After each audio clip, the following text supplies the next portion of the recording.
과민성 방광 증후군으로 하루에 20번 이상 화장실을 가는 김영희 씨. 의사의 지시에 따라 배뇨 습관을 고치려고 노력 중이다. 아니, 왜 화장실 가시려다 가세요? 참아서 조금 차츰차츰 참으라겠거든요. 그래서 지금 이렇게 가고 싶을 때 가면 하나도 좋아지는 것이 없기 때문에 약간씩 한 10분씩 참았다가 한번 실천해 보려고요. 뭐 1시간 내고 소변 시간을 배뇨 일지에 기록해가며 배뇨 간격을 15분씩 늘려나간다. 배뇨 시간을 조절해 방광의 능력을 회복하기 위해서다. 요실금을 예방하고 조기에 발견했을 때 하는 그런 비수술적인 요법을 먼저 소개드리면 먼저 방광을 자극하는 음식을 드시지 마시고요.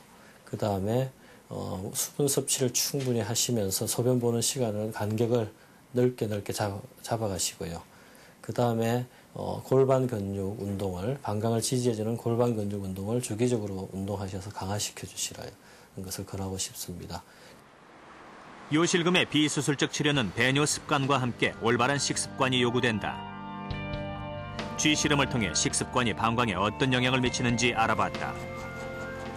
쥐의 방광에 생리식염수를 넣고 방광이 수축하는 시간을 체크해보았다. 투여한 지 10분 만에 방광은 수축해 소변이 배출됐다.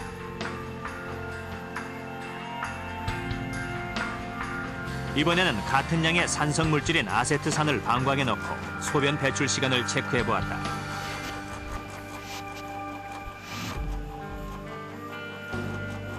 투여한 지 채 1분도 안 돼 방광이 수축. 소변을 배출하는 것을 볼 수 있었다.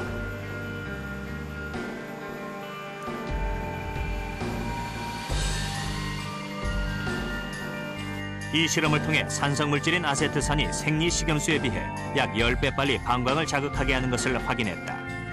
이런 과민성 방광, 소변을 자주 보고 급하고 이런 사람들에서 일단 조심해야 되는 음식은 일단은 자극적인 음식입니다.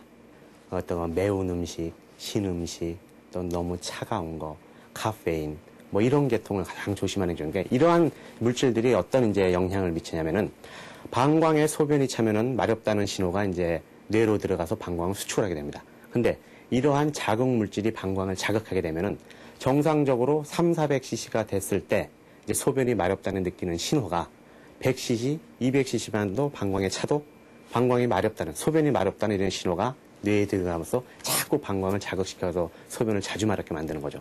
그래서 항상 이러한 과민성 방광, 소변 자주 보고 급한 문제가 있는 사람들은 일단 약물 이전에 이러한 방광에 어떤 영향을 줄 수 있는 요소, 이러한 요소를 먼저 방어하고 제외시키는 것이 치료의 첫 단계가 될 수가 있을 겁니다.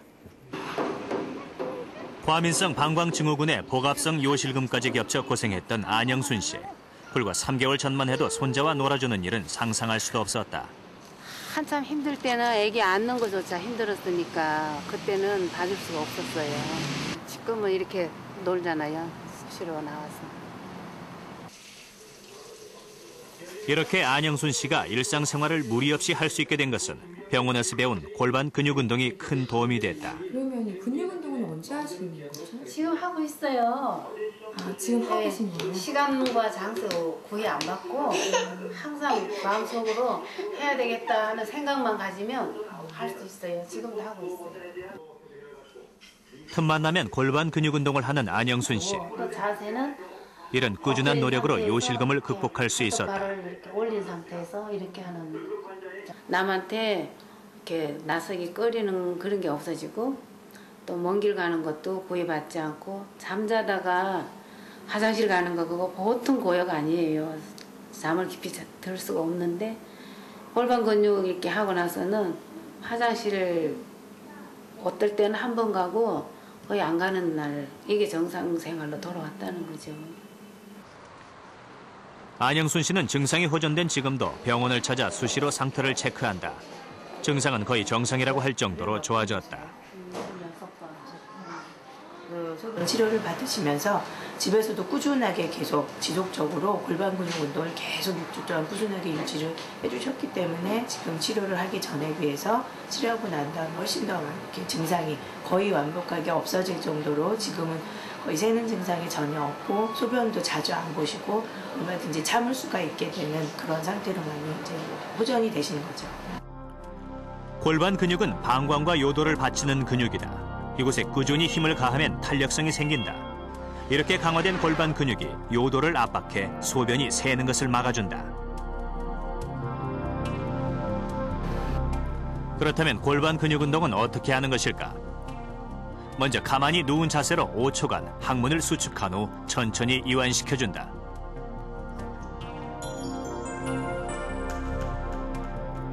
골반 들어 올리기는 무릎을 세운 상태에서 숨을 들어 마시며 엉덩이를 들어 5초간 항문을 수축한 후 천천히 바닥에 내리면서 힘을 뺀다.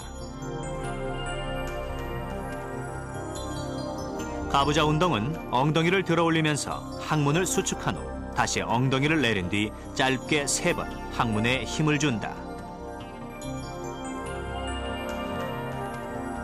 이외에도 골반 근육 운동을 도와주는 여러 가지 동작이 있다. 가장 중요한 것은 장소와 동작에 구애받지 않고 수시로 운동하는 것이다. 주의할 점은 아랫배나 엉덩이 다리 쪽에 힘을 주면 안 된다는 것이다. 골반 근육 운동을 효과적으로 돕기 위해 전기 자극과 자기장을 이용한 치료법이 있다. 지금 전기 자극이 밑에서 느껴지시죠? 그 전기 자극이 그 골반 근육을 강화시켜주는. 환자분이 여기 앉으셔가지고 질이나 항문 쪽으로 이런 이게 그 질에 들어가는 전극이에요. 그래서 이 전극을 통해서 전기 자극이 골반 근육에 전달이 되어서 이 전기 자극에 의해서 골반 근육이 수동적인 운동을 하게 되는 거고, 그렇게 함으로써 이제 근육의 성장이 변하게 되는 그렇게 해서 요실금을 이제 방지할 수 있도록 충분한 수축력을 가지게 되는 그런 탄탄한, 튼튼한 근육으로 이제 그것을 강화시켜주는 그런 치료를 하는 거고요. 바이오 피드백 치료는 모니터에 나오는 그래프를 보며 환자 스스로가 골반 근육을 제대로 수축하고 있는지 알 수 있다. 자기장 치료는 자기장 자극이 골반 근육을 수축하게 하면서 골반 근육을 운동시켜준다.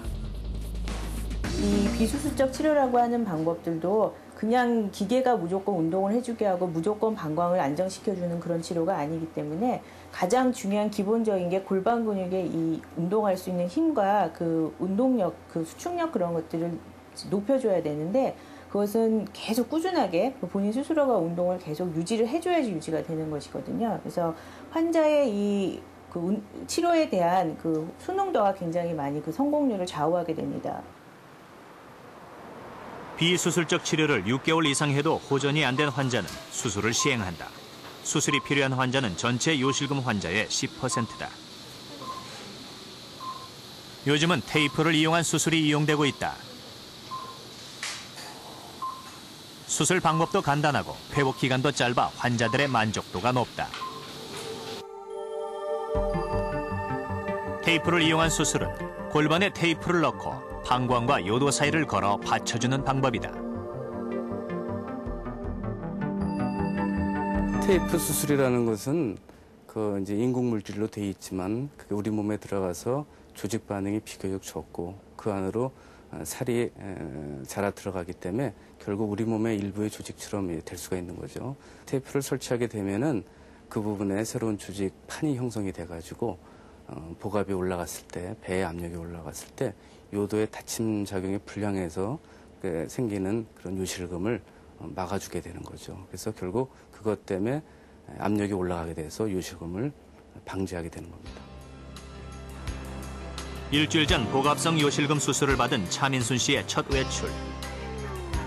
신호가 깜빡거리는 횡단보도에서 망설이지 않고 뛴다.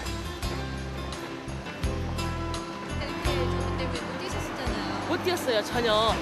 근데 아무 느낌 없이 너무 좋아요. 요실금 때문에 장시간 외출이 힘들었던 차민순 씨는 벌써 2시간 가까이 장을 본다.